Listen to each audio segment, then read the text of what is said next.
どうもこんにちは、川内健です。今日はこのスペクティタシューズコバから積み上げやっていきます。これ今ソールつけて出し縫いにしてある状況ですね。ミニスペクテーターの方出し縫いの動画出したんですけど、こっちも同じように縫ってあります。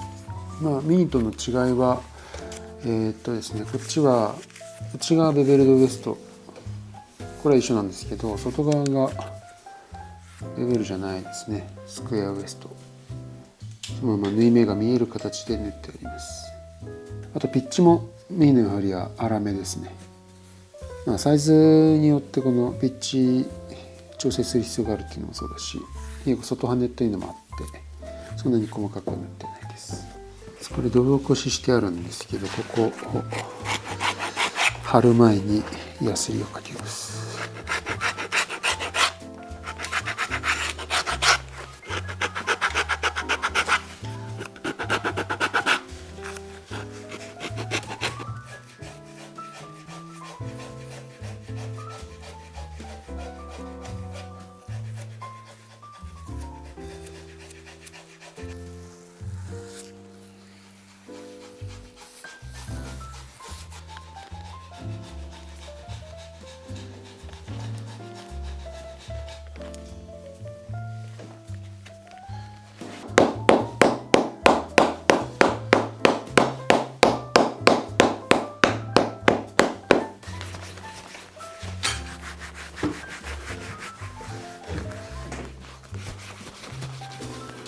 土起こし戻したんで、まずはベベルドウエストをやっていきますね。内側だけ縫い目を隠すような縫い方でやってるんで、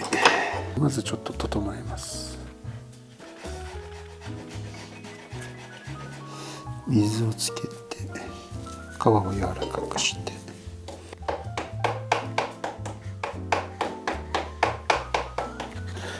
ソールの端っこを押し込んで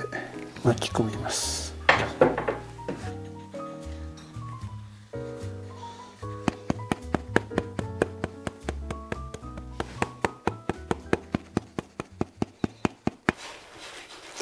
手も使って押し込んでいきます。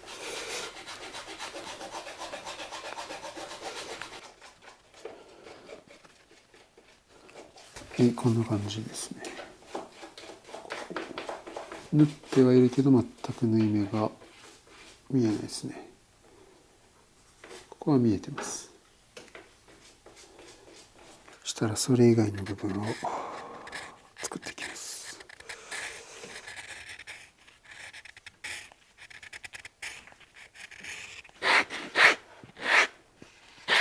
ヤスリをかけていきます。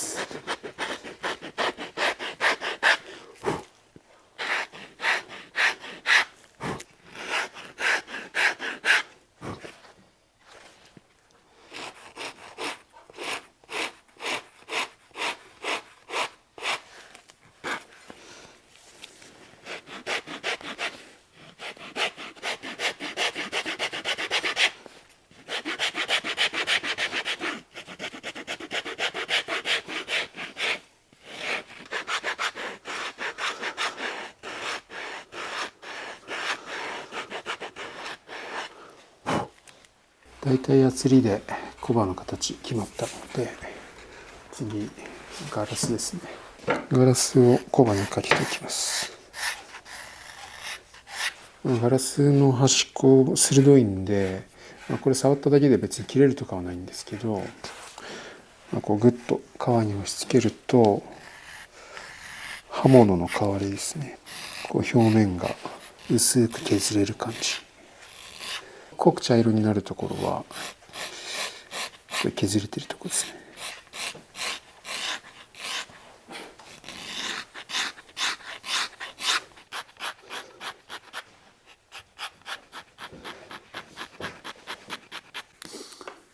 これ出し縫いする時に使ったビールですね。これをまた縫い目に合わせて当てていきます。ぐりぐり押し付けますね。そうすると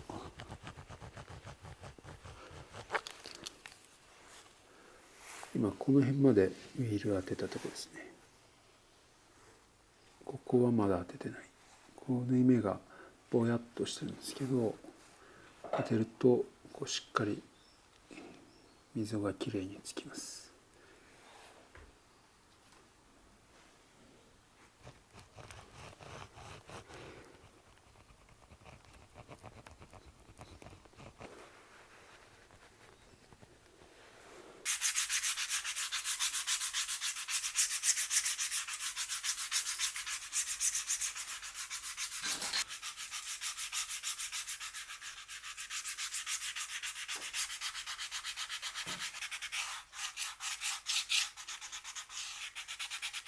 はい、コバ仕上げできましたね。結構攻めてますね。十分仕立て手縫いのいいところっていうのは結構コバ幅も自由自在に形状を整えられることで、縫い位置の関係だったり、あとは手でやすっていくからこそできる微妙な部分なんですけど、結構これがビスポークらしさ出る部分ですね。結構攻めてます。で次積み上げやっていくんで、角部分やすりがけして接着できるようにしていきます。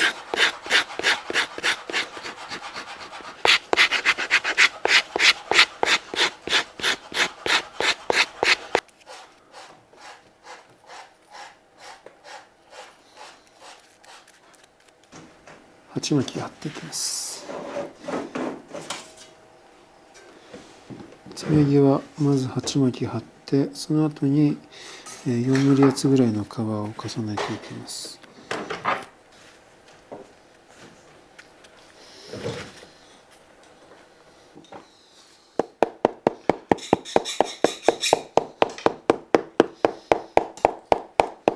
そしたら積み上げ1枚目のり塗っていきます。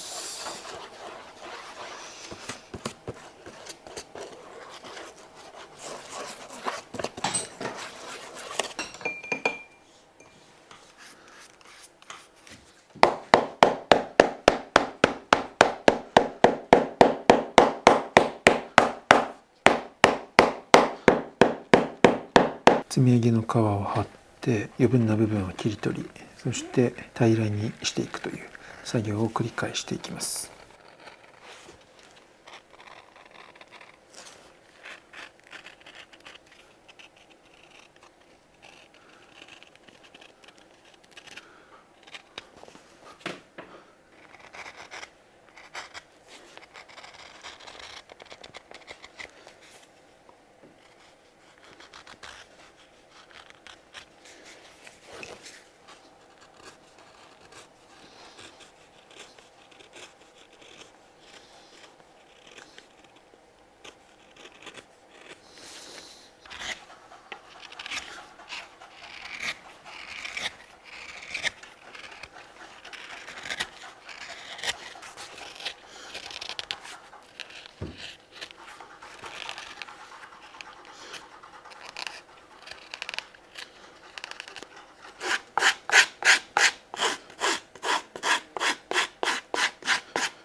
鉢巻きと積み上げを積み終えて、ある程度やすいで形を整えたところで釘を打ってまとめて貫通させて固定します。鉢巻き1枚に積み上げ3枚を積みました。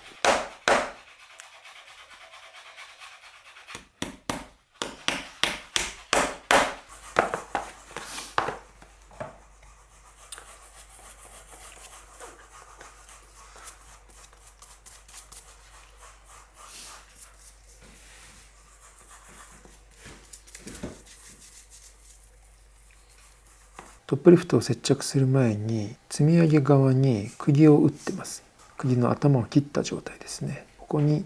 トップリフトをあてがって打ち込むことによって裏側から釘が刺さって固定されます。トップリフトの上から釘打って飾りにしても全然いいんですけど、石田ワークでは最近こういった隠し釘で仕上げることが多いですね。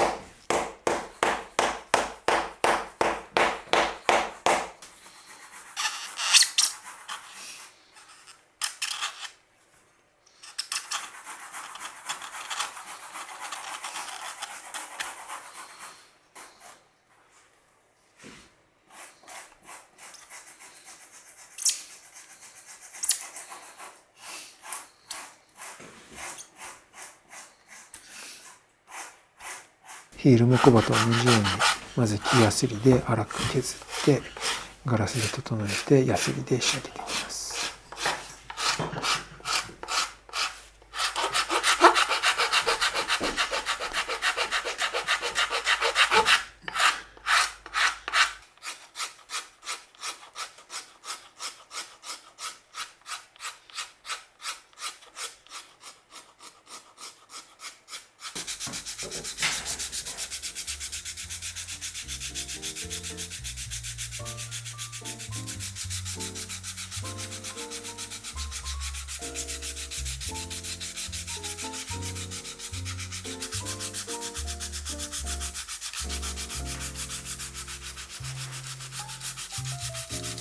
ということで、コバ積み上げ終わりました。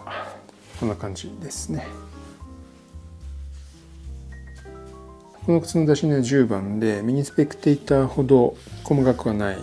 外羽なんで少し逆に通常のサイズのドレスシューズよりも少し粗めでなってるんですけど、結構コバ幅は攻めてますね。上から見るとこんな感じ、気持ちコバが見えるぐらいですね。張り出しはかなり控えめです。で外側はこういうふうにスクエアウエストといってベベルドウエストにあえてなってない。逆に内側はベベルドウエストになってる。これはですね、外も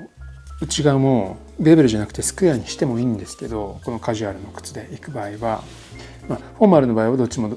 ベベルにしますけど、カジュアルの場合はどっちもスクエアでもいいんですよ。で内側だけベベルにするっていうのは、一番大きなのは内側がもう縫いづらくてしょうがないんで、だったらベベルドウエストにして縫い目を隠してしまうと。ベベルドウエストで縫う時ってちょっとね間隔粗めに縫うんですよ。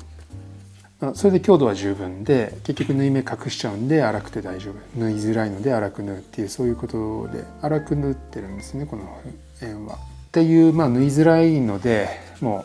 う隠してしまうっていうのが一つと、やっぱ靴のこの内踏まずのここの立体感、ソールのつながり感ってすごくポイント、メインではないですけど、個人的にかなり好きなポイントで、